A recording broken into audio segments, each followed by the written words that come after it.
Som? Tá. Beleza. E aí a gente fica com o microfone desligado, só o microfone falar. Isso.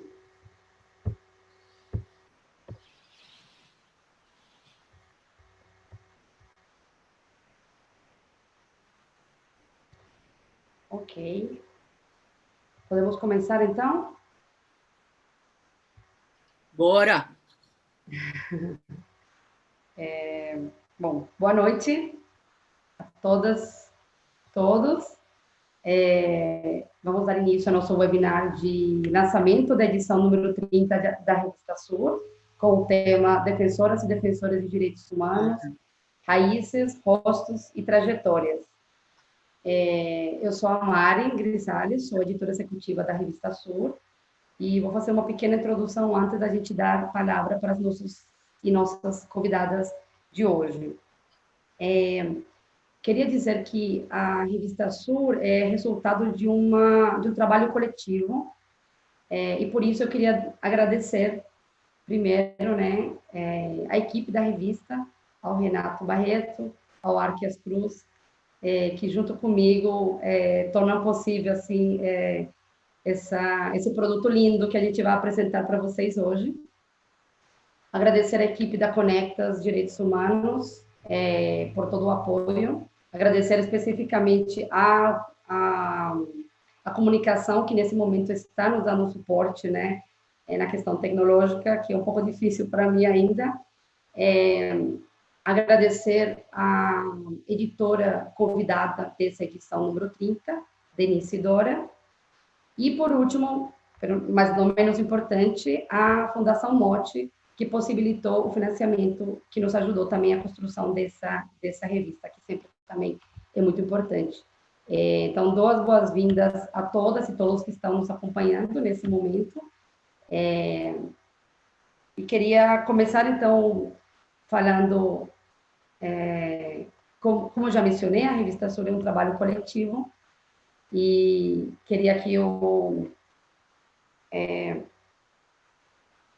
Arquias, por favor, projetasse um momento a revista para a gente acompanhar.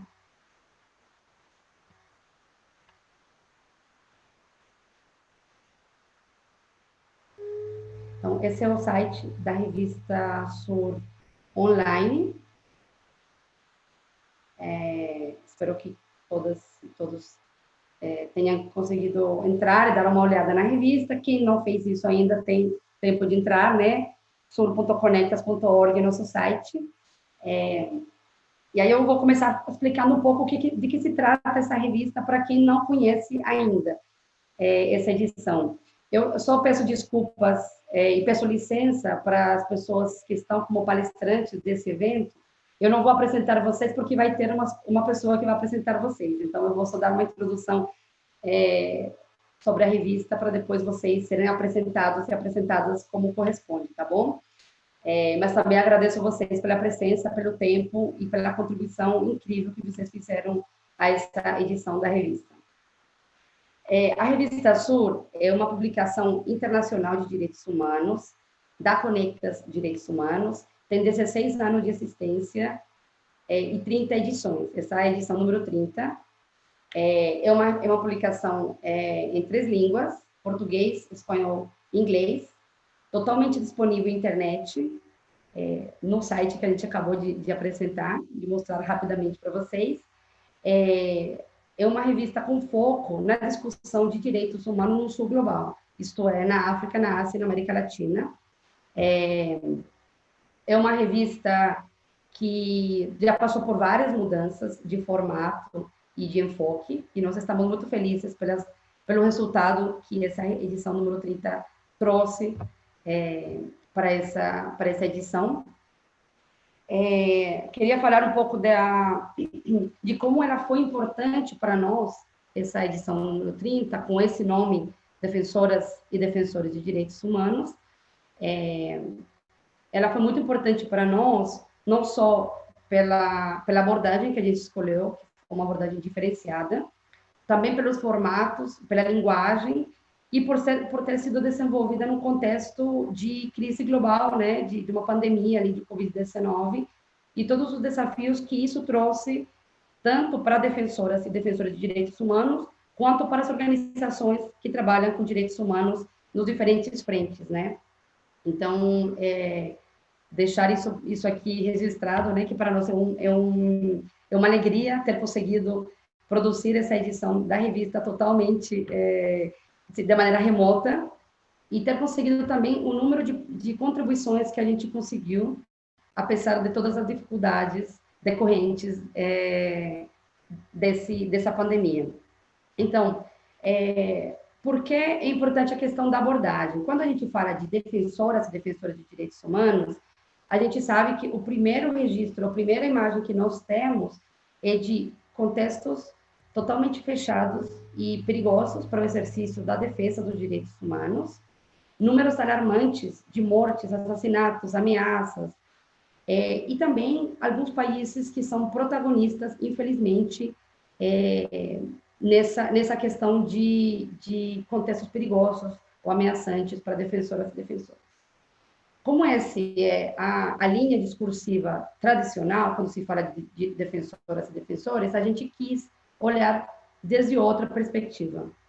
A gente quis trazer um pouco a celebração da vida dessas pessoas.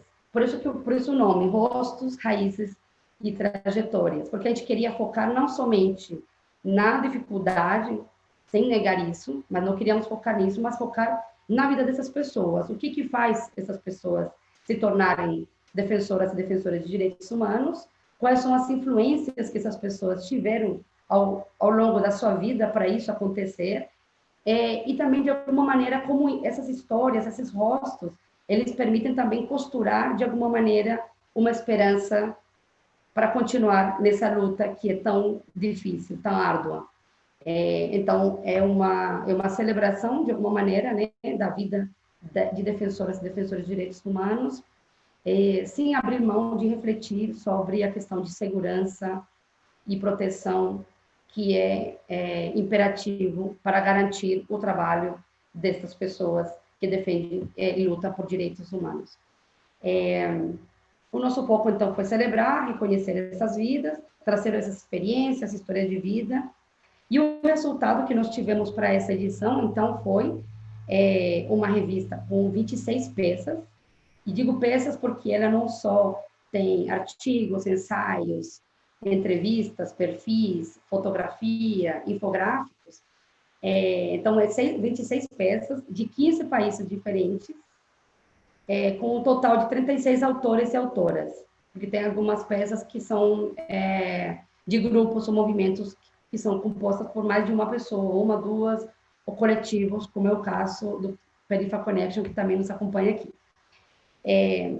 Já mencionei os formatos diversos, os temas também variados, luta indígena, luta das mulheres, a questão da arte no lugar da luta por direitos humanos, questão LGBTQI, racismo, autocuidado, segurança, sistema internacional de direitos humanos. Então, temos um amplo leque de temas que a gente conseguiu atingir também com essa edição, estamos muito felizes por isso.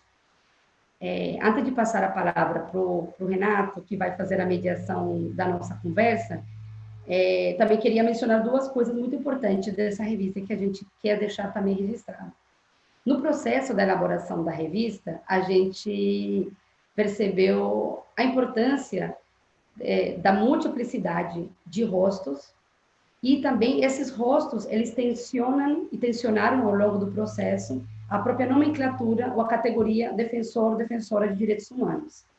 Isso porque nós temos muitas pessoas que não se identificam como defensoras, embora estejam defendendo a vida, defendendo a terra, defendendo várias agendas que fazem parte do que nós reconhecemos como direitos humanos. Então, foi um desafio a linguagem, foi um desafio também reconhecer essa multiplicidade de rostos, mas aprendemos muito nesse processo, e a revista está linda.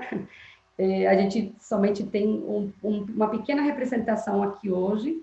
Escolhemos esse título para o webinar porque era um lançamento especificamente brasileiro, assim, nacional, embora sei que tem pessoas em outros países nos assistindo. Mas era um lançamento em português, por isso a gente selecionou algumas das pessoas brasileiras e brasileiros que participaram dessa edição. Mas o tema é bastante amplo, temos muitos temas interessantes, muitas histórias desafiadoras, inspiradoras, então eu convido a todas e todos que estão nos escutando agora para que deem uma lida nas revistas, baixem os textos, leiam e, enfim, também estamos super abertos e abertas a receber também críticas, comentários e tudo que vocês quiserem falar. Agora, então, eu passo a palavra para o Renato, que vai fazer a moderação desse debate.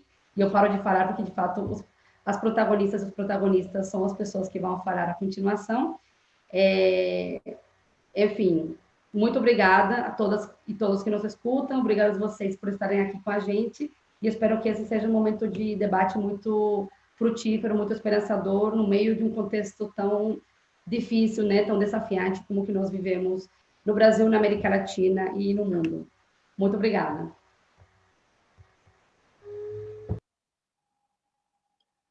Boa noite a todas, todos e todes, a todo mundo que está acompanhando a gente nas redes, mas também aqui no nosso grupo, com um tão especial de pessoas que contribuíram para essa edição da Sul, como a Mari apresentou. Hoje a gente vai ter uma conversa que se propõe também ser um diálogo com os textos da revista. E, bom, de imediato, né, eu sou o Renato Barreto, sou consultor editorial da revista Sur. Tive o prazer também de atuar este ano tão desafiador para todo mundo nessa edição da revista, uma edição tão marcante. Aqui com a gente hoje, eu vou fazer uma breve apresentação agora, porém, durante cada fala eu vou retomar essa apresentação um pouco mais em detalhes. Mas a gente tem, participando desse diálogo hoje com a gente, a Ângela Cachoiana, liderança indígena do Pará, a Mônica Nador, a artista visual e fundadora do Jardim Miriam Art Club, o Jamac, e o Perifa Connection, Perifa Connection, que é um coletivo do Rio de Janeiro, aqui representados pelo Jefferson Barbosa e a Luane Nascimento. Então, sejam bem-vindas e bem-vindos todo mundo. E, inicialmente, eu vou explicar como vai funcionar essa nossa conversa. Um desafio para qualquer publicação, especialmente uma publicação de direitos humanos, é justamente pensar num título.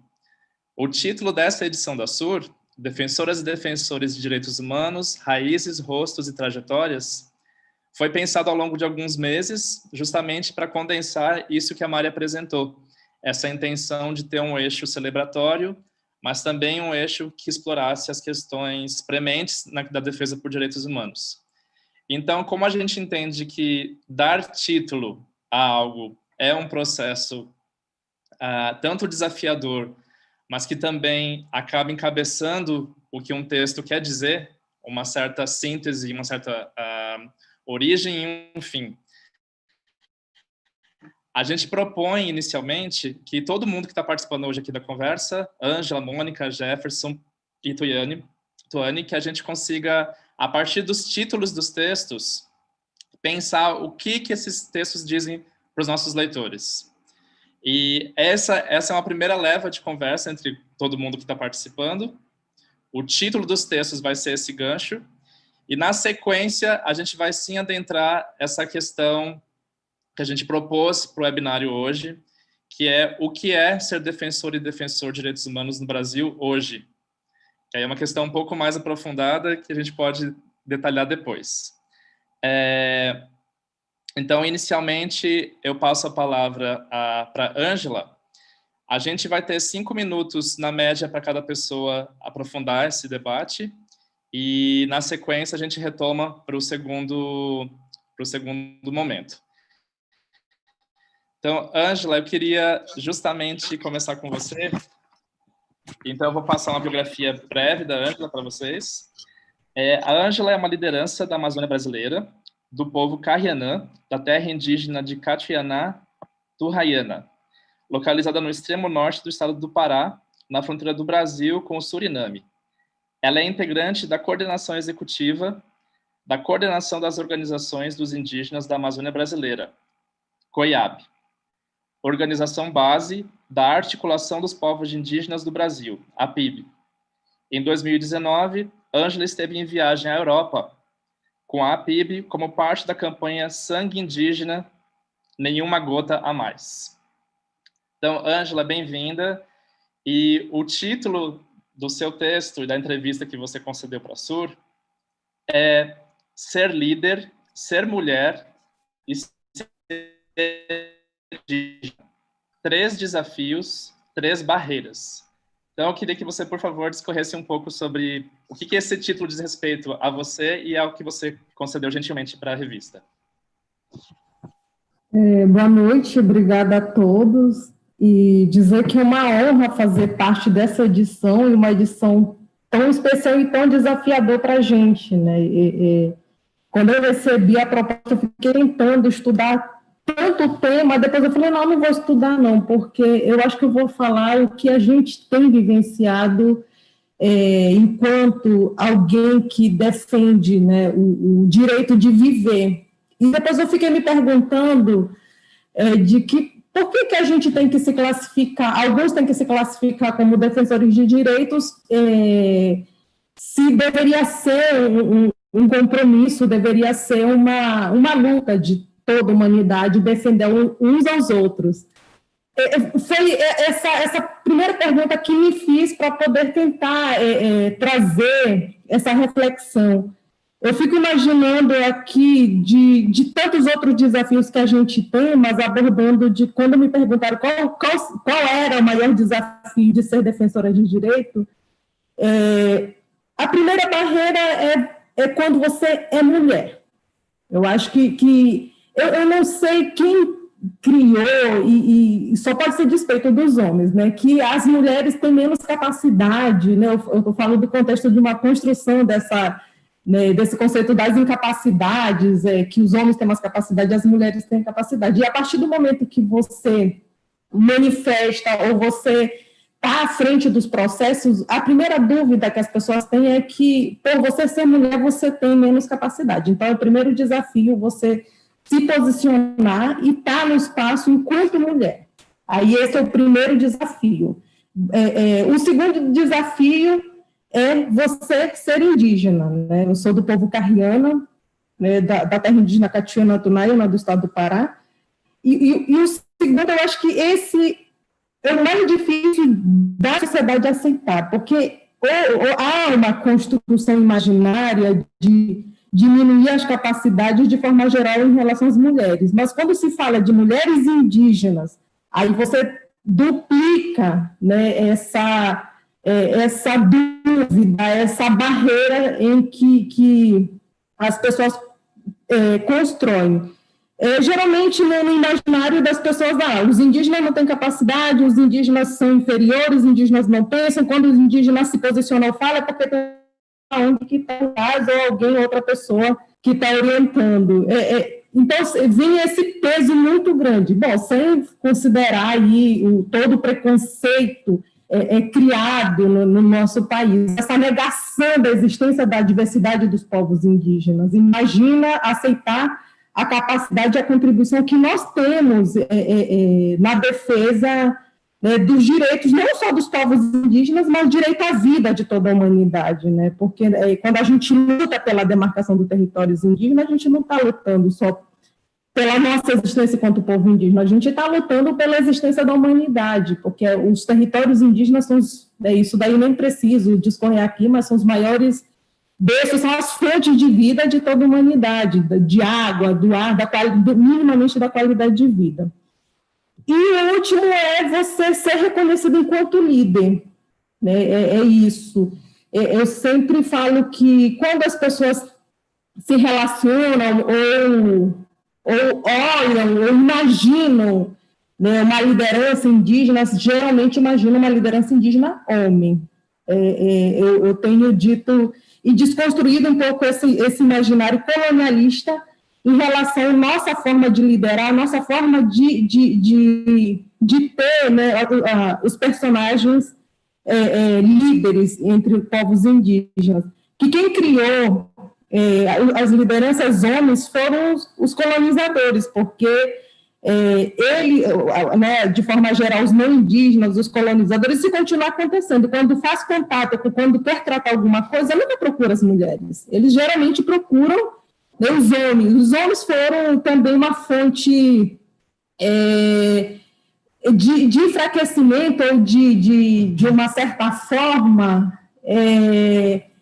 de dispersão dessa força indígena como estratégia da colonização. Então, não foram as mulheres foram muito vítimas, principalmente do processo, né, de abusos, de violências, mas nesse processo de desconstrução de uma liderança foram os homens. Então, esse espaço, ela foi muito construída pela colonização, de que quem é o cacique é o homem, quem é o líder indígena é o homem. Então, e quando a gente né, sai do espaço interno nosso, das aldeias, das tomadas de decisão para o espaço externo, tem essa resistência de nos ver, nos aceitar, de nos inserir enquanto líderes, enquanto tomadores de decisão. E esse processo foi muito enraizado, e a gente está no processo de quebrar, e hoje a gente tem um grande exemplo aí de líderes mulheres, né, a nível internacional, como a própria Sônia Guajajara, nós temos deputada federal como a Joênia Wapichana, que é isso, de fato, tirar essa camuflagem de que existe líderes indígenas só os homens. Então, a gente perpassa por 3 desafios principais. Claro que tem vários outros desafios. Naturalmente, nós, mulheres, a gente tem menos acesso, por exemplo, à educação e outras políticas públicas, o que, por exemplo, nos torna um pouco para trás em relação aos homens, por exemplo, para falar português. Né? Geralmente, os homens falam português antes do que as mulheres, e no espaço de discussão igualitária, ou de um debate, ou de uma participação efetiva das mulheres, isso ainda é uma barreira, né? A questão da língua, que não é considerada. Isso é uma forma também de nos excluir, isso é uma forma também de colocar uma barreira para que nós sejamos reconhecidos como líderes que estão nesse processo da defesa dos direitos. É isso, não sei se vocês terem meu tempo. Não, tá ótimo. Ângela, muito obrigado por essa fala inicial. De fato, eu acho que vários pontos que você tocou e que justamente estão resumidos no título dessa entrevista. Para quem está acompanhando a gente recomenda a leitura no site da entrevista completa, e também aproveitando a ocasião para mencionar que quem quiser fazer perguntas pelo chat no Zoom ou no YouTube, por favor, essa contribuição também é um diálogo com quem está participando nessas plataformas. Bom, na sequência eu passo então para a Mônica Nador, fazer uma introdução dela antes da pergunta também. Bom, a Mônica é graduada em Belas Artes pela Fundação Armando Álvares Penteado, a FAAP, em São Paulo, e fez mestrado pela Escola de Comunicação e Artes da Universidade de São Paulo, a ECA-USP, por seu trabalho em paredes e pinturas. Em 2003, Mônica fundou o Jardim Miriam Art Club, o JAMAC, localizado na Zona Sul de São Paulo, um espaço cultural cujo objetivo central é construir processos de formação que estimulem encontros entre arte e vida, estética e política, acolhendo atividades como oficinas, exibições, rodas de conversa e aulas abertas, sempre com foco em diversidade, formação para a cidadania e direito à cidade e à memória. Então, Mônica, bem-vinda a essa conversa. Justamente como a gente propôs nessa primeira fala com a Ângela, o título da sua entrevista, que eu acho que também pode ser esse gancho para a sua fala inicial, um eixo estruturante da vida, arte para a emancipação. Então, eu queria que você falasse um pouco sobre isso à luz das reflexões que a gente teve justamente nessa entrevista tão especial para a revista. Bem-vinda. Você precisa habilitar o som. Pronto, Sim. né?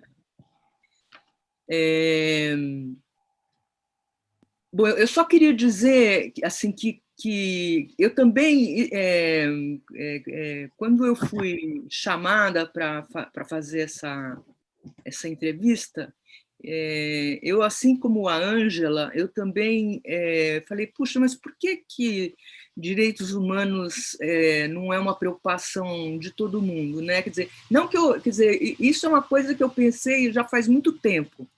Eu sempre soube que é assim, né? Que não é todo mundo que se preocupa com direitos humanos, né? Tanto que a gente virou especial, né? Mas, enfim, mas o que eu quero dizer é que eu fui parar lá no Jardim Miriam, porque o Jardim Miriam é uma periferia em São Paulo, né? É uma periferia e a gente, assim, cansa de ouvir, de ver essas estatísticas de garotos negros morrendo na mão da polícia, essa coisa horrorosa que acontece no Brasil, né? Então eu achei que eu acho que a cultura, eu acho que o que se faz na nossa sociedade e no jeito que a gente constrói o conhecimento, quer dizer, eu acho que a cultura, ela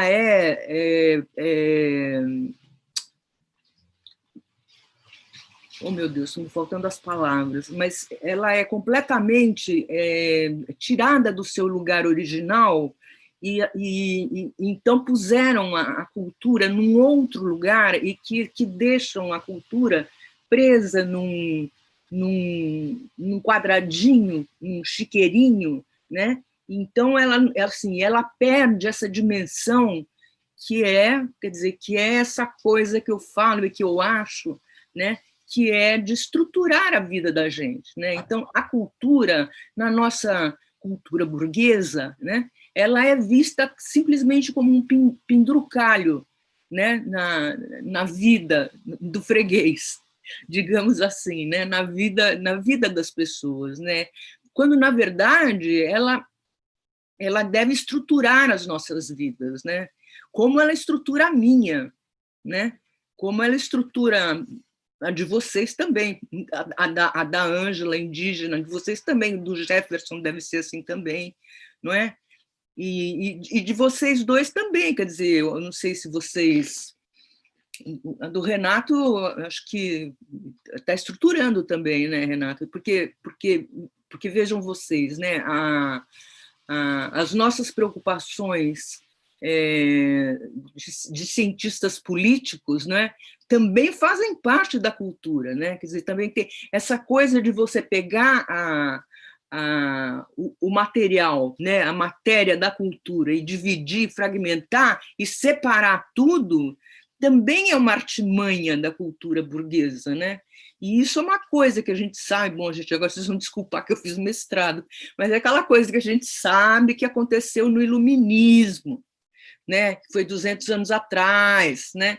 Então, assim, e que o Iluminismo é o começo que é a industrialização, não é? É a industrialização, e ali, quer dizer, não é o começo da industrialização, mas é quando... a Revolução Francesa, né, quando quando começam a surgir nas cidades as separações dos bairros, né? É quando os bairros começam os bairros operários começam a aparecer, né? E aí os bairros da burguesia ficam separados, né? Quer dizer, então a burguesia começa a mandar os pobres embora, não é? E aí a arte continua acontecendo, né? A cultura continua acontecendo, mas para muitíssimo poucas pessoas, né? E aí então é quando a gente vai perdendo contato e a arte e a cultura vão virando essa coisa cada vez menor, porque para os pobres, né, só sobra o trabalho, né? Ou então a cultura que é criminalizada, certo? Que são, por exemplo, os indígenas, ou os terreiros de religião, das religiões afrodescendentes, né? A capoeira era criminalizada, o samba, imagine, o samba era criminalizado, né? O Noel Rosa era um criminoso, né? Então esse tipo de coisa é muito sério, né? E aí eu acho que a gente tem... Bom, então, assim, eu fui lá para o Jardim Miriam, saí do meu conforto do centro, porque eu também morava na cidade formal, sempre morei, né? Não sou uma pessoa original de lá da periferia, mas fui morar lá para fazer essa construção lá, né? E agora eu estou lá há 16 ou 17 anos, eu estou muito feliz com o resultado que a gente conseguiu, né? Bom, eu sou mais sintética, né, Renato? Olha, mas você... Sim, eu queria dizer que foi um prazer também ter essa conversa com você na revista, inclusive porque o que a gente percebe já nessas conversas iniciais é que quando a gente fala de direitos humanos, a depender de com quem a gente está dialogando, isso pode parecer um assunto muito distante e um assunto, inclusive, muito estranho, que não diz respeito à nossa vida cotidiana. No entanto, quando a gente ouve uma fala e lê um texto como a entrevista da Ângela, ou a sua entrevista, a gente percebe que o direito à terra, o direito à cultura, o direito à cidade, o direito à educação, são uma série de divisões que dizem respeito a diversas defesas, né? E eu aproveito esse gancho, então, eu agradeço muito, Mônica, pela essa fala inicial, e agora passando para o pessoal do Perifa Connection, justamente é isso, né? A defesa de direitos humanos perpassa uma defesa... Quais são esses direitos? O que está em jogo nessa defesa? E para quem, onde, a que acesso? Então, aqui com a gente hoje, a gente tem 2 membros do Perifa, o Jefferson Barbosa e a Tuane Nascimento. Então, agradeço muito a presença de vocês hoje, dialogando com a gente, os autores da SUR e a equipe também. E o Perifa é uma plataforma de disputa de narrativas sobre as periferias. E, em resumo, mas eu acho que depois eles conversando com a gente sobre qual é essa prática e quais são essas periferias, a gente tem uma noção da amplitude do trabalho dessa galera. Então, eu queria justamente também, inicialmente, introduzir esse título do texto do Perifa, que é Compartilhando Protagonismos, a experiência do Perifa Connection e outro modo de defender direitos humanos. Então, por favor, Jefferson e Tuane, quando vocês quiserem dialogar agora com a gente, por favor. Oi, gente. Vou começar aqui. Boa noite, queria agradecer o convite. Muito feliz de estar compartilhando a mesa aqui com vocês. Eu vou fazer uma introdução, depois o Jefferson vai falar um pouco mais sobre o Perifa Connection. E aí eu vou começar a pensar um pouco sobre ser defensor e defensora de direitos humanos a partir da perspectiva favelada, que é, antes de tudo e continuamente, afirmar o que parece ser óbvio, que tem que sempre existir um esforço dos defensores de direitos humanos em inserir os negros e favelados dentro daqueles que têm existência humana. Parece besteira, mas a branquitude e a elite urbana, e aqui nós estamos incluindo aqueles que se afirmam progressistas, os defensores de direitos humanos clássicos, mas que passaram décadas e ondas, se a gente for pensar lá naquela classificação clássica do termo, eles passaram pensando esse termo de uma forma universal, e a gente bem sabe quem é universal nessa história. É o homem branco, cis, hétero, sem deficiência, que habita os espaços urbanos elitizados e gentrificados. Então, se a gente for pensar a partir de nós, a partir da gente, como, por exemplo, vou trazer aqui para a nossa conversa as contribuições de Franz Fanon e da professora Tula Pires, foi desenhada uma linha no que diz respeito ao pertencimento da humanidade, e nós fomos deixados do lado dessa linha que não nos considera como seres, que desconsidera a nossa humanidade.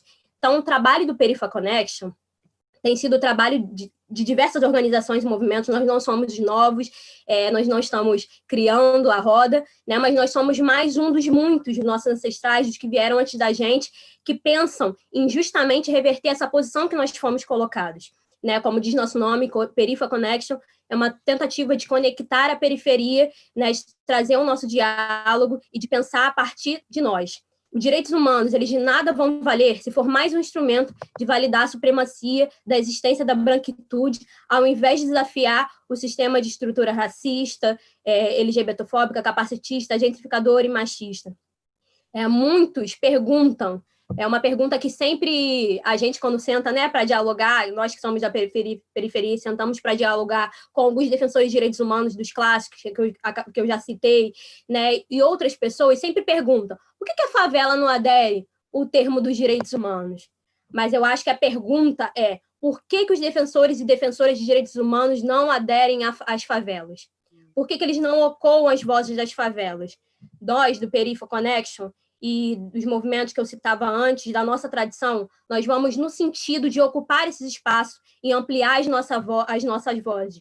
Por isso, essa abertura, né, da Conecta, dividir esse espaço da revista com a gente, é muito importante para a gente poder contar a nossa história, falar um pouco da nossa perspectiva, e tem que continuar sendo dessa forma, né? Não só, assim como convidaram também as companheiras que compartilharam antes da gente, tem que continuar convidando. Para eu finalizar, para o Jefferson, não sei como está o tempo, mas para o Jefferson compartilhar, eu vou usar a frase da poetisa cearense Jesuana Prado, que é: toda periferia é um centro, porque tudo é centro quando não há margens que nos oprimem. Então, os defensores e defensoras de direitos humanos têm que colaborar para destruir essas margens. Ajudar na construção dessa margem é absurdo. Isso, né? Isso é um consenso entre nós. Mas colaborar com a manutenção dela também nos ajuda a nos oprimir. E muitas vezes direitos humanos têm tido um discurso de refrear, um discurso de nota de repúdio à construção de margens, mas têm sido colaboradores na manutenção dessas margens. Então, os defensores e defensoras de direitos humanos têm que pensar o que às vezes pode parecer óbvio para a gente, mas que não é óbvio, porque nós ainda não alcançamos esse patamar. A nossa humanidade tem que estar no centro da disputa. E nós, da periferia, nós sempre disputamos isso, porque a nossa humanidade sempre foi colocada em prova a partir do nosso genocídio. Para nós é essencial estarmos vivos, e nós estamos vivos, a despeito do Estado tentando nos matar. Então, o que a gente precisa agora é que os direitos humanos, os defensores e defensoras venham aderir a esse nosso discurso, essa nossa luta. Estarmos vivos, a nossa humanidade é essencial, é o ponto de partida, e a partir disso a gente consegue dialogar de forma incrível. A partir disso, nós vamos sempre estar contribuindo, nós vamos conseguir dialogar uns com os outros. E eu acho que a Tux falou bastante bem, né? A Tux falou bastante bem, foi muito assertiva, mas é bem isso, acho que é isso que o Perifa Connection se propõe, né? É reivindicar o que nos nossos territórios, na periferia, e aí as periferias, elas são muito diversas, né? As periferias não são só as favelas urbanas, e tem várias das suas questões, mas a periferia também são os quilombos, a periferia também são as aldeias indígenas. As periferias, elas são muitas, elas não são uma realidade de uma parte específica do país. E isso não é um problema. Ser periferia não é um problema. O problema é quando essa periferia ela é marginalizada, uma negação de direitos. E ser defensor de direitos humanos na periferia significa reivindicar uma coisa básica, que é uma coisa que a arte faz, é uma coisa que as vozes indígenas, como a Ângela trouxe, faz quando se coloca para fora, que é reivindicar a vida, que é reivindicar uma subjetividade, uma humanidade que é negada para a gente o tempo todo. E aí, quando a gente escolheu esse título, Compartilhando o Protagonismo, é porque isso tem muito a ver com o nosso tempo. Não existe, a partir dos lugares que nós somos, as trajetórias que nós construímos e que nós somos continuidade, uma construção de direitos humanos individualizada. Nós somos indivíduos, temos a nossa individualidade, mas quando a gente vai para esse fronte, a gente sempre vai ser coletivo, porque a gente nunca vai estar falando só sobre eu ou aquela outra pessoa, mas sim sobre um todo. um todo que é diverso, um todo que tem diferentes cores, um todo que tem diferentes questões, e são muitas as questões, mas um todo que precisa também ser escutado e precisa ter esse lugar reivindicado, né? E compartilhando protagonismos nesse sentido de, assim como o título da revista, né, dessa conversa, rostos, raízes e trajetórias, a gente conseguir enxergar para nós como vidas completas, né, como ciclos completos, como vidas de maneiras integrais. E outros rostos, né? Tem que ser, não pode ser só um rosto branco, masculino, do Sudeste. Esse rosto ele tem que ser modificado também. E essas raízes têm a ver com a nossa ancestralidade, tem a ver com o nosso território, com a nossa terra, onde a gente está, né? Então, fico muito feliz quando a gente está fazendo essa conversa aqui, porque a gente está, no fundo, reivindicando um direito de existência, né? Que é como a gente abre o texto.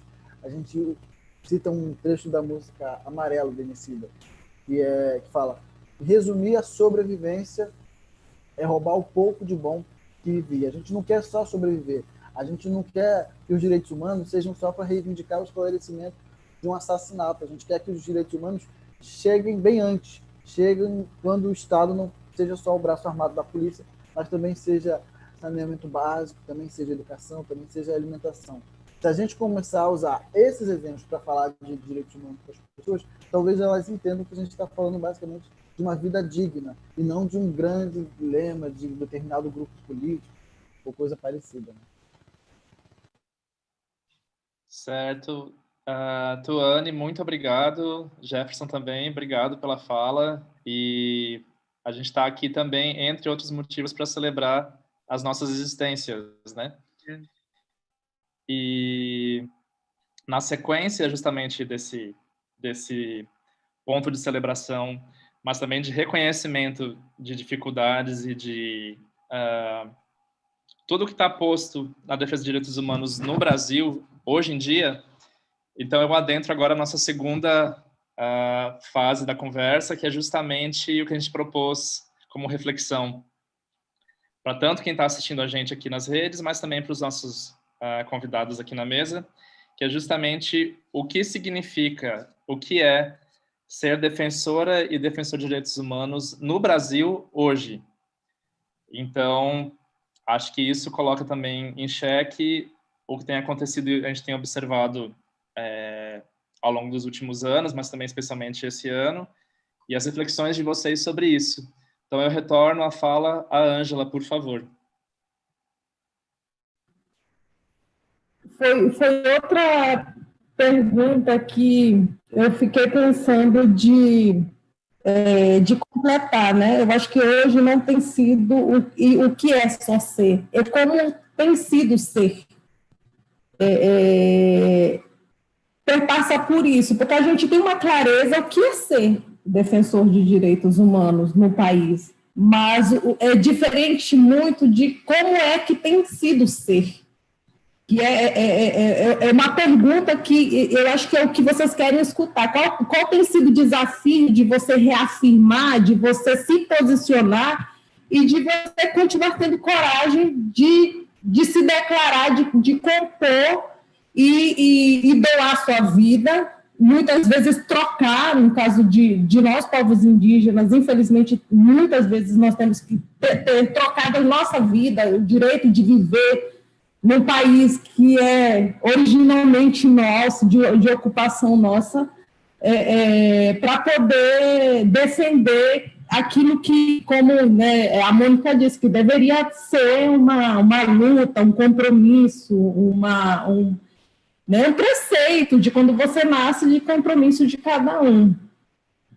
É incrível de quando você não se adequa ou você não está nesse padrão de que a Tuane citou, de você estar dentro daquele padrão que é igual. Quando você não foge desse igual ideal, que é ser homem, branco, rico e ocupar uma posição que imaginariamente te faz ser melhor.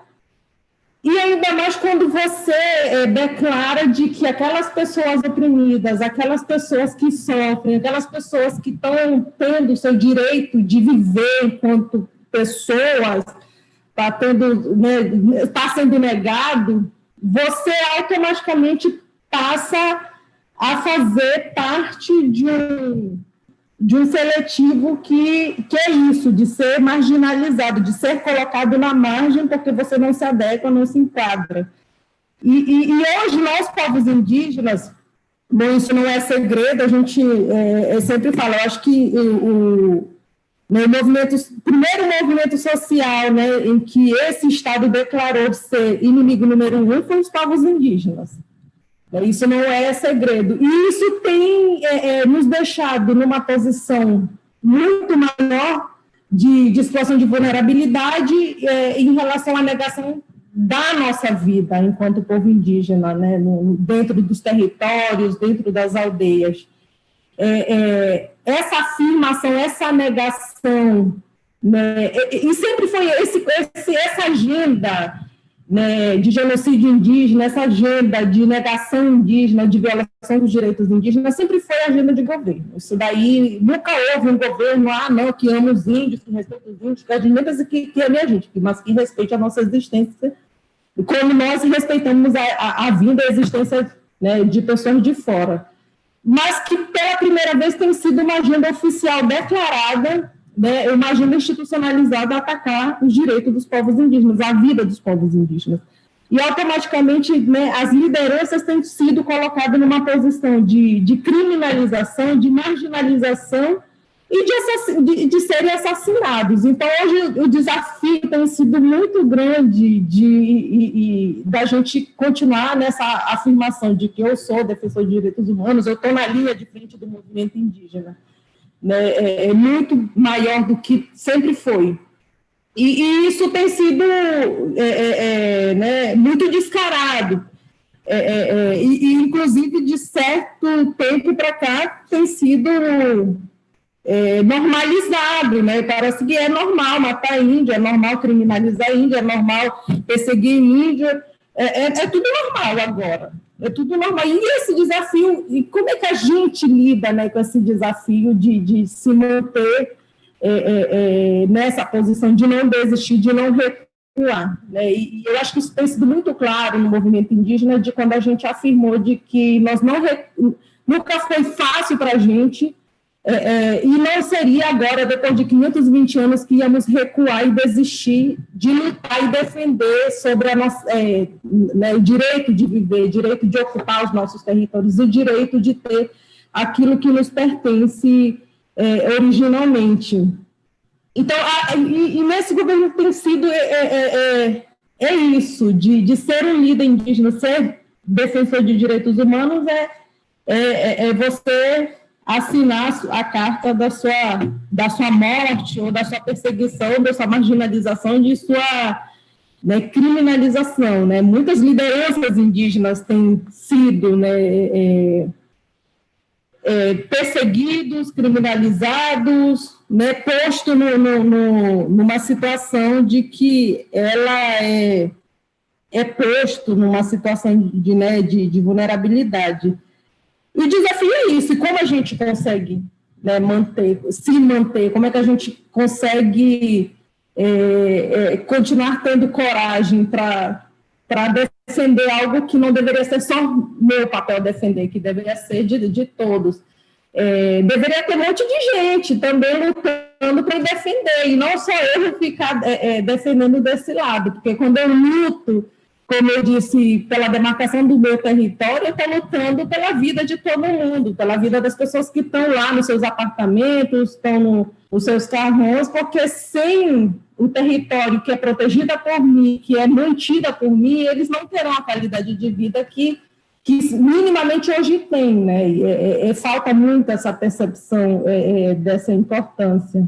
Então, isso. Ser defensor de direitos você assinar a sua carta de perseguição, de marginalização.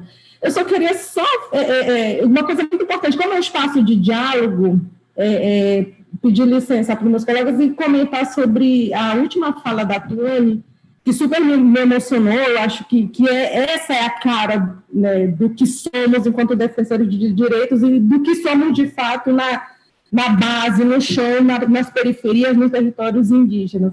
Eu só completaria de quando a Toni fala que é necessário aderir um discurso, é necessário as frentes aderir a esse discurso. Eu acho que não só aderir, porque aderir um discurso é fácil, mas não tem sido uma prática e não tem sido fácil, a prática desse discurso da inclusão e da escuta da diversidade.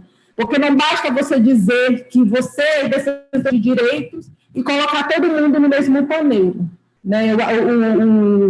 O Jefferson disse isso. Nós somos uma diversidade, nós somos muitos, nós somos, né, no caso dos povos indígenas, nós temos várias línguas, várias culturas, várias formas. Não basta nós sermos colocados no mesmo paneiro e alguém dizer que defende as nossas vidas. Precisa escutar, precisa entender, precisa incluir, precisa respeitar, para muito além de aderir um discurso.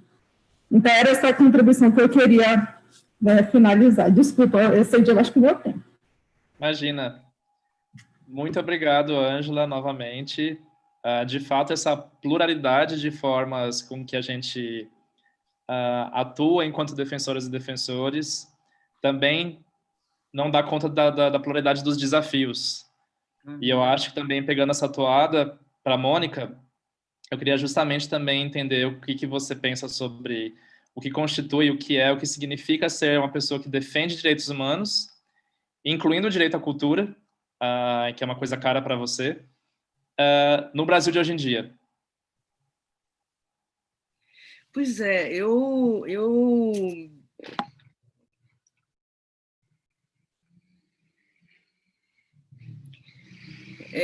acho difícil pra caramba. Eu acho que, a essa altura do campeonato,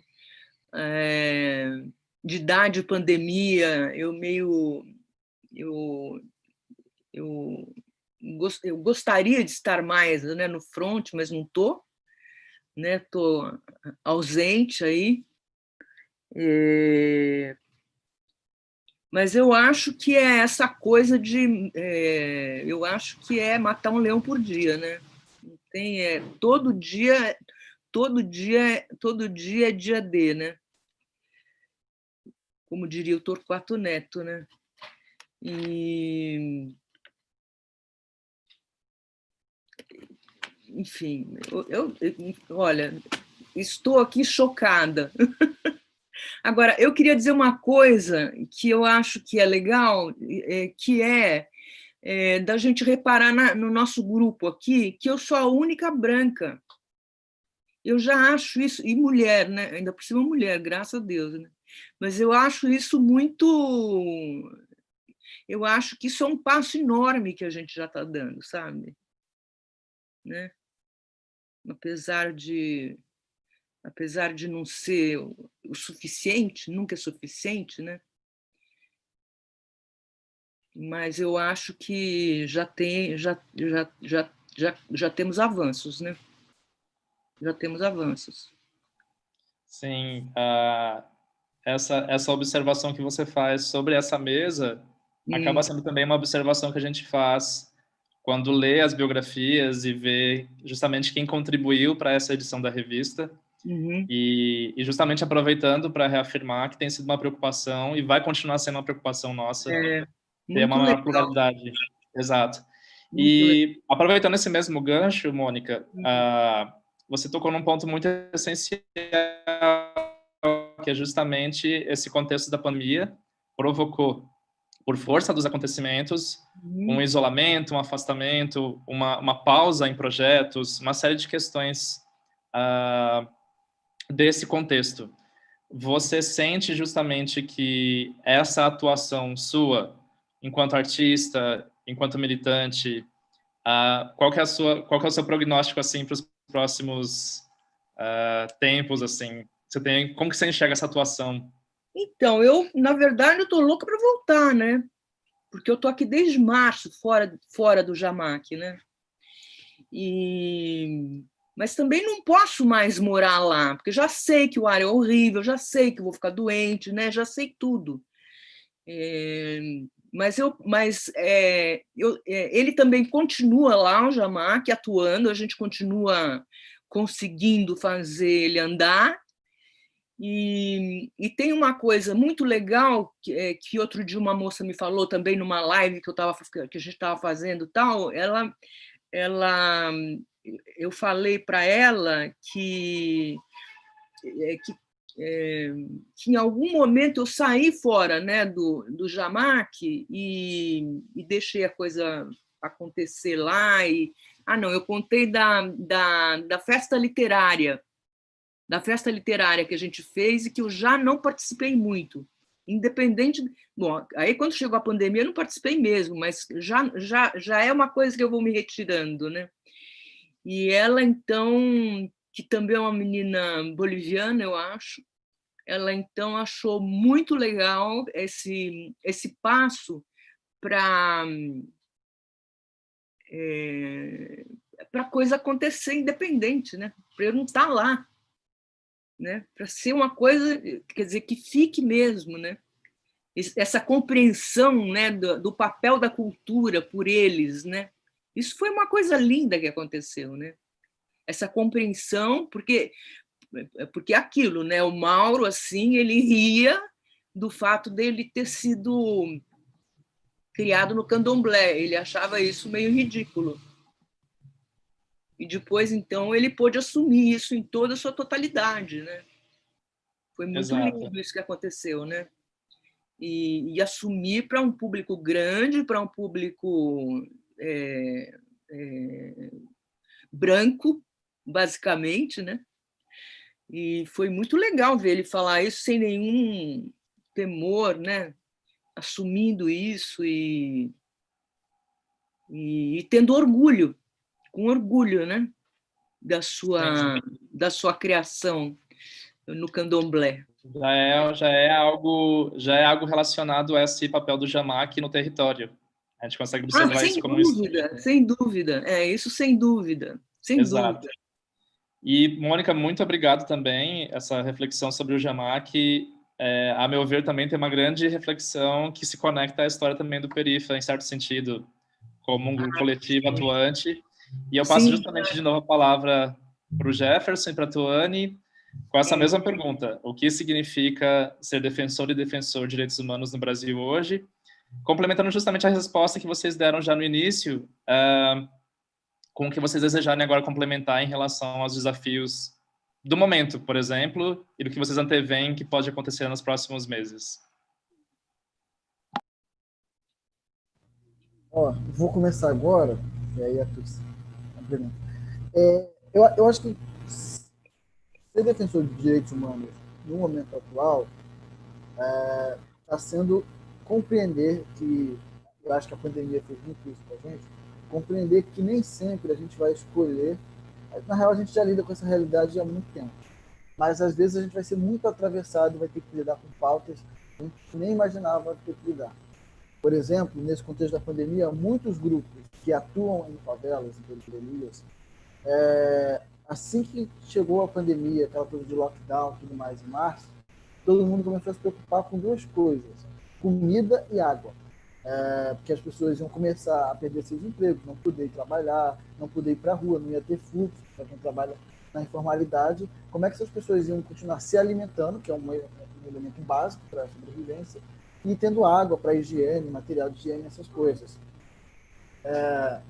E vários desses grupos que trabalhavam com violência, que trabalhavam com gênero, que trabalhavam com educação popular, se viram obrigados a começar a arrecadar alimentos, a arrecadar doações para atender uma população muito maior do que estava acostumada a lidar.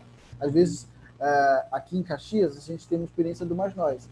A gente tinha, 500 alunos, de repente, esses 500 alunos se tornaram 500 famílias que a gente tinha que atender com cestas básicas. E essa resposta imediata não veio por parte do Estado. O Estado ainda demorou um tempo para pensar no auxílio, ainda teve uma disputa de qual seria esse valor. O movimento negro teve que ir lá reivindicar, outros movimentos tiveram que ir lá reivindicar para conseguir isso, conversar com a realidade das pessoas, e enquanto isso, o Papo Reto, a UNEAFRO, a CUFA, o Movimento a Caxias, esses grupos todos estavam intervindo nos seus territórios lidando com a urgência. As pessoas precisam se alimentar, precisam comer para sobreviver. Então, acho que entender que essa capacidade de se adaptar ao que é imposto, né? A gente teve que ir para a rua em plena pandemia, porque as operações policiais estavam acontecendo, as pessoas estavam em casa, as crianças estavam na rua brincando, porque não estavam tendo aula, e estavam sendo mortas. Uma coisa que não é para ser naturalizada em nenhum contexto, estava se dando na pandemia, e a Anistia Internacional teve que ir lá intervir junto com a Conecta, junto com várias outras organizações, para que isso parasse de acontecer. E a gente teve que ir para a rua. Eu acho que ser defensor de direitos humanos hoje no Brasil é entender que esses direitos eles devem ser oferecidos para todos e não para apenas uma classe social, uma classe média, branca, masculina, como já foi falado aqui muitas vezes. E para fechar a minha fala nesse momento, eu acho que as organizações de direitos humanos, e a Conecta se insere nisso, tem um papel muito importante, que é, além da gente apoiar de todas as maneiras possíveis os coletivos, as organizações, os grupos que partem dos territórios e de diferentes pautas que são sempre marginalizadas, a gente precisa também absorver isso que a Tux colocou na primeira fala dela, compreender a favela dentro também dessas estruturas. Então, não só ter estagiários, não só ter profissionais negros, mas ter uma maioria que corresponda ao que é a realidade da nossa população também, em diferentes lugares de poder. A Bell Hooks fala que está na margem, está no entorno do todo, mas sem ser necessariamente o corpo principal, sendo que para nós o corpo principal somos nós mesmos. Né? Então a gente precisa, o universo do terceiro setor, eu acho que boa parte do público que a gente está falando aqui passa por esse lugar, precisa compreender isso para além de novembro, precisa compreender isso para além dos portfólios específicos, das agendas específicas, os advogados, os jornalistas, os defensores de direitos humanos e negros e periféricos não podem ser chamados para falar apenas quando diz respeito a essas pautas. Isso seria uma coisa muito importante. Por exemplo, esse painel fala sobre o que é ser defensores de direitos humanos como um todo, no Brasil. Não por coincidência somos maioria negros. Enfim, é isso. Jefferson explicitou bem, assim, o que mais ou menos a gente fez nesse ano, né? Já que a gente está falando de como é ser defensor de direitos humanos hoje. E eu acho que é muito interessante pensar a partir do que as pessoas, as narrativas têm sido feitas nessa ideia do novo normal. Então, nós temos que pensar no novo normal, uma nova forma de viver. A pandemia trouxe essas reflexões. E, como diz o nosso companheiro de Perifa Connection, Raul, esse novo normal para outras pessoas sempre foi uma realidade das periferias e das favelas, mas como o Jefferson falou, quando a gente fala periferia, a gente está falando de quilombos e diversas formas, né, de estarem à margem, que foram colocadas à margem da sociedade. Então, esse novo normal que as pessoas reivindicam sempre foi uma forma nossa de atuar, do nós por nós, né, que a gente não tem nenhuma classificação teórica, né, mas que todo favelado sabe na ponta da língua o que é o nós por nós, do que está precisando e o outro está ali para poder ajudar, emprestar. Então, é isso que garante a nossa sobrevivência, e é o que tem garantido nossa sobrevivência. Essa é a forma que nós temos feito para garantir a diáspora, né, africana, em volta do mundo inteiro, tem feito para poder garantir sobrevivência depois de serem arrancados de África. E aqui no Brasil, nós sabemos muito disso, a partir da nossa localidade, nossa periferia. E quem tem que aprender, né, esse novo normal, né, são as pessoas que estão nas elites urbanizadas. Eles têm que sentar com a gente, olhar e ver que o nosso marco civilizatório não é um marco de egoísmo, né, não é um marco civilizatório de manutenção da opressão dos outros, é um marco civilizatório no qual nós temos uma mesa, e nessa mesa tem comida para todos, e nós podemos dividir, né, os povos originários que estavam aqui, né, nesse país, como a Ângela bem está aqui representando, né, também passam isso, né, as tribos e povos africanos, também em diversos lugares da África, ensinam isso para a gente através da sabedoria ancestral. Então, esse novo normal que muitos estão reivindicando é uma tentativa nossa e que tem sido bem sucedida durante muito tempo de nos manter vivos. Então, se a humanidade, né, aqueles que se dizem humanos, se aqueles que se dizem universais parassem um pouco e sentassem para ouvir com a gente, com certeza a gente conseguiria passar por essa pandemia, e não só na pandemia, né? Vamos conseguir passar por todos esses problemas estruturais, né? Todas essas formas de se matar, dizer quem vive e de quem morre, né? Quem é que está com essa necropolítica na mão, a gente vai conseguir resolver isso claramente, porque nós temos conseguido durante todo esse tempo. Então, uma coisa que eu acho que nós que somos defensores de direitos humanos hoje temos que parar, pensar e aprender é esse novo normal que nós temos tido, né, como regularidade há muito tempo.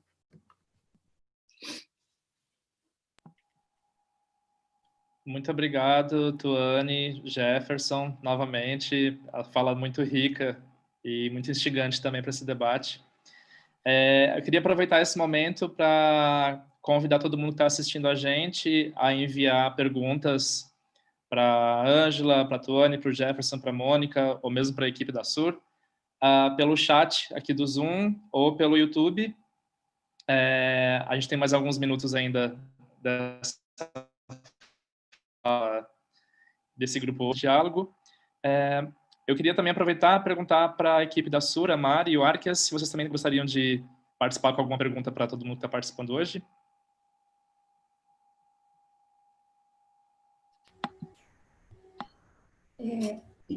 Eu só queria também abrir, acho que a gente também poderia abrir para as próprias pessoas que estão aqui, que fazem parte, né, essas protagonistas, para, se querem também fazer alguma pergunta, além do que foi comentado entre vocês, também sintam-se à vontade também. Eu sei que os textos estão ali, mas é uma experiência também diferente, né, ter os rostos de vocês nesse momento, então sintam-se à vontade também para vocês comentarem ou perguntarem uns aos outros, as outras.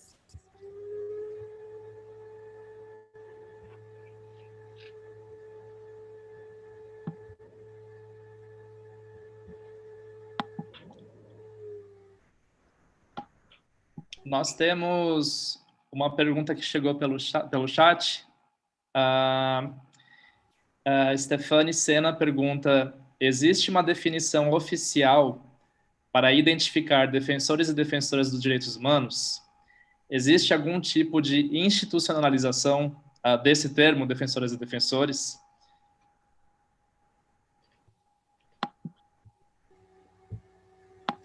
Bom, eu posso começar só, respondendo assim de modo mais geral. Obrigada, Stephanie, pela pergunta.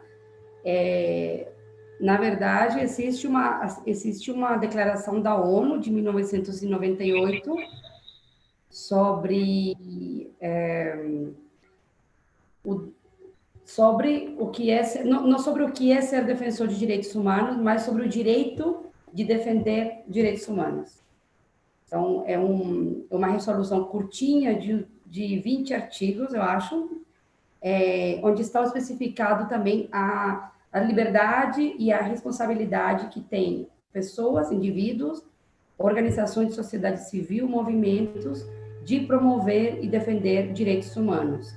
Então, essa resolução, essa declaração da ONU de 98, ela é um marco, mas ela não é a definição, não tem uma definição oficial do que é ser. Inclusive porque, né, se a gente pensar em termos históricos, muito antes de 98, as pessoas defendem, né, a vida, lutam pela justiça, reivindicam liberdade, autonomia e se opõem a diferentes violências sofridas historicamente. Então, de alguma maneira, a ONU tem esse papel de institucional, de alguma maneira, né, global, onde convergem, né, algumas ideias mais, digamos assim, que regem, né, os países que fazem parte da ONU em relação ao direito e à responsabilidade de defender direitos humanos, mas não há uma declaração, não há uma definição que a gente possa dizer que é oficial. Porém, quando a gente pensa na resolução, a gente lê alguns dos artigos, por exemplo, ele especifica algumas coisas, né? No artigo 12, por exemplo, diz que todo ser humano, todo indivíduo tem direito, ou organização, movimento, tem direito de defender pacificamente direitos humanos. Então, por exemplo, esse detalhe de pacificamente, ela já nos dá uma ideia do que para a ONU significa, ou está dentro da legitimidade de ser um defensor, uma defensora de direitos humanos. É claro que isso poderia ter muita discussão, muito debate, né, se a gente entrar em outras possibilidades de defender direitos humanos. Mas, de alguma maneira, quando a gente tem uma norma, uma legislação, uma resolução, ela colocou uma margem, de alguma maneira, né, na compreensão do que é ser defensor de direitos humanos. Mas por isso que a revista e todos esses múltiplos rostos representados nessa edição, eles tensionam várias desse limite, talvez dessa compreensão mais, digamos assim, hegemônica de alguma maneira, ou tradicional, do que é ser defensor de direitos humanos. Eu não sei se respondeu, se consegui responder a pergunta, mas eu posso dizer isso e também está aberto aqui para quem quiser também contribuir nessa resposta. Obrigado, Mari, pela resposta. De fato, essa questão de nomenclatura e de, como você disse, tensionar o que significa esse termo, né, defensora e defensor, é justamente um dos pontos-chave dessa edição da revista, que está uma tentativa também de contribuir para esse diálogo, são justamente essas falas dessa noite, dos textos, e entender que a nomenclatura oficial não dá conta, às vezes, do que a gente observa na defesa cotidiana, no território, nas periferias, tudo isso entra em jogo. E aproveitando também essa chance de retomar em alguns temas da revista, para a Ângela, tem uma pergunta aqui, que é justamente sobre algo que está no texto da entrevista da Ângela na revista, que é, na entrevista você comentou sobre as falhas na assistência governamental no contexto de pandemia em territórios indígenas, nesse ano de 2020. Então, você poderia comentar sobre como isso tem ocorrido nesses últimos meses e também sobre as iniciativas da PBI como Plano de Emergência Indígena?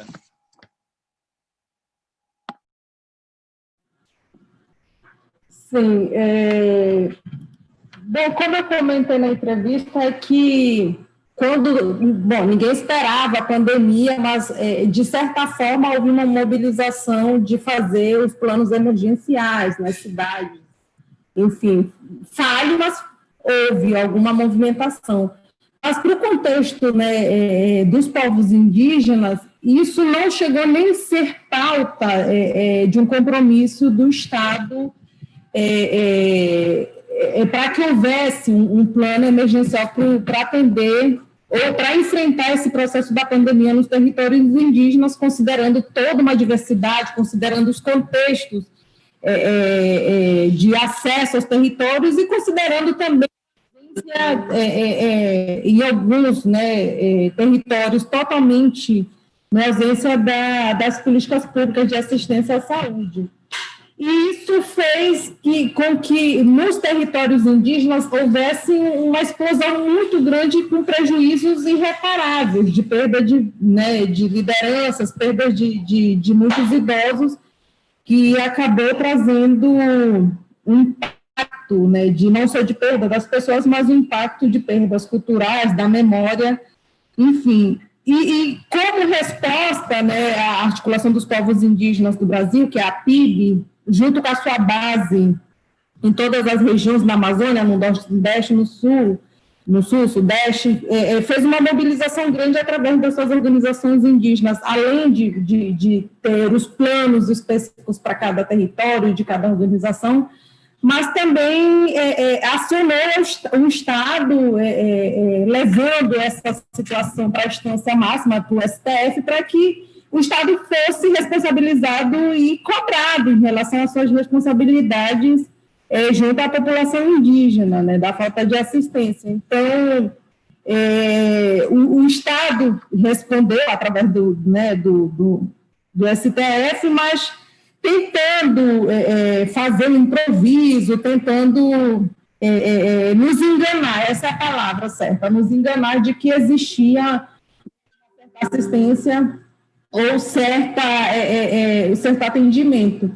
Mas, ao mesmo tempo, a gente vinha acompanhando que o que estava tendo era o contrário, era camuflar a situação real em que os povos indígenas estavam sofrendo com a pandemia. Né? O primeiro ato do Estado de tentar camuflar era exatamente omitir os dados, né? Que era o subregistro da situação real dos povos indígenas. E junto, né, a PIB, junto com as organizações de base, como o COIAB, a COINHA, a PISU, o Conselho Terena, começou a fazer os levantamentos da situação real e mostrar, ó, a situação real dos povos indígenas é essa, não é essa que o Estado está apontando, que está apresentando, dizendo, olha, fiquem tranquilos que os índios estão protegidos, que nós não estamos protegidos, nós estamos sendo atingidos de forma brusca, violenta, sobretudo na Amazônia, né? De todos os territórios indígenas no Brasil, a Amazônia foi que chegou, né? A pandemia chegou de cheio nos territórios indígenas, locais de difícil acesso, em que muita gente morreu sem ter sido minimamente atendido, de ter feito testes e de ter sido notificado de qualquer forma. Então, isso trouxe... Nós fizemos um alarde muito grande e a gente ainda está nesse processo, infelizmente, alguns estados, né, nos territórios indígenas, como no Amazonas e no próprio Amapá, tem ressurgido, voltado esse alarde da pandemia entre a população indígena. Então, a mobilização, né, as ações e os próprios planos emergenciais elaborados pelas populações indígenas, pelas organizações, fez toda uma diferença para esse processo de enfrentamento, mas não que o Estado tivesse assumido, de fato, esse compromisso ou esse papel de fazer as ações chegarem nos territórios indígenas. Certo, muito obrigado, Ângela, pela atualização, inclusive. A gente tem pouco tempo agora, 10 minutinhos, para encerrar esse nosso grupo hoje, marcando o lançamento da SUR 30, o primeiro evento, inclusive, de lançamento da SUR 30. Então, considerando que a gente tem algumas perguntinhas que foram enviadas, a gente vai tentar responder depois, na medida do possível, separadamente, para não deixar ninguém sem a resposta específica, mas, por hora, queria passar de volta a palavra para Mari e os agradecimentos finais. Mari, por favor. Então, eu gostaria de pedir, não, também, se vocês ainda têm alguma palavra final, porque a gente só fez as perguntas, mas se vocês quiserem dizer alguma coisa, fazer algum comentário, eu acho que nessa tentativa também de comemoração e de costurar alguma esperança, né, em meio de situações tão difíceis, né, nas quais vocês desenvolvem sua atividade enquanto defensoras e defensores de direitos humanos, eu acho que é bem-vinda também qualquer palavra assim, de alento, de esperança, de ânimo para a gente continuar nessa luta. Eu gostaria que, se vocês têm alguma coisa para dizer nesse sentido, antes de fecharmos. Daqui temos uns minutinhos aí. Eu quero dizer... Estou ligada aqui? Está ligada, Mônica, pode ir. Tá. Olha, eu quero convidar quem quiser ir lá no Jamac para ver um lugar alto astral, para participar com a gente de alguma coisa, enfim. Enfim, é isso. Não é muito mais que isso, não. E dizer que acho que vale a pena. Eu queria só fazer o convite a toda a sociedade, eu acho que meio que respondendo a primeira pergunta, se tem alguma definição, algum conceito para se considerar o defensor de direitos humanos. Para a gente que sofre na pele, não precisa ter formação, não precisa, basta respeitar o próximo. Eu acho que o fato de você respeitar a diversidade nesse país já te torna defensor de direitos humanos. Eu acho que perpassa pelo respeito. Se você respeita seu próximo, se você respeita o diferente, se você respeita a diversidade, a pluralidade desse país, você já é um defensor de direitos humanos. Era esse recado que eu quero fazer, esse chamamento a todos que se sintam defensores de direitos a partir desse preceito de respeito. Muito bem. Eu queria só agradecer de novo o convite para escrever, para nós do Conexo escrever na Sul, para essa conversa. E eu acho que uma coisa importante, que eu acho que o período da pandemia, essa coisa do online trouxe, mas de certa forma a gente gosta muito do offline, dos encontros, das práticas presenciais, a importância da gente conversar, né? Acho que essas conversas entre nós, defensores de direitos humanos, coletivos, movimentos, organizações, defensores de direitos humanos, é cada vez mais importante. Então, eu acho que essa é uma estratégia que a gente, às vezes, explora pouco. A gente conversar, inclusive com organizações, grupos que não necessariamente trabalham com a mesma coisa que a gente. Isso é uma coisa.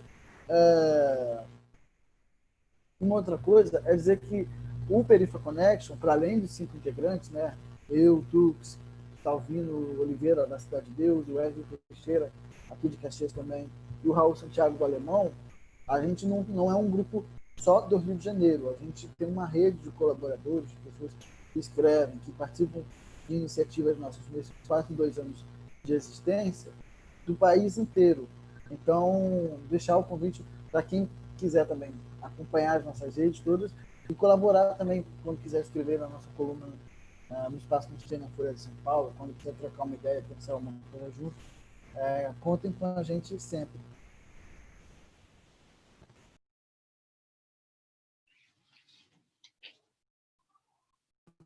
O Gerson já falou, basicamente, fez o convite. Eu também só quero agradecer, dizer que foi muito importante e muito legal estar aqui conversando, dialogando com vocês, que tenham mais conversas, mais momentos como esse.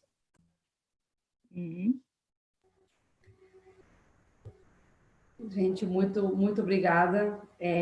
Eu acho que para nós da equipe é um momento muito especial, porque nós lemos muitas vezes e trabalhamos nos textos de vocês, já tivemos outras comunicações com vocês ao longo desses meses, mas olhar para os rostos de vocês, escutar a voz de vocês e receber também esse carinho de vocês, porque para nós foi um processo de muito carinho também, muito acolhedor, e eu queria também destacar aqui que a gente é muito grata a forma em que vocês responderam ao nosso chamado, a forma em que vocês participaram com a gente nesse processo até o fim, até a publicação da revista.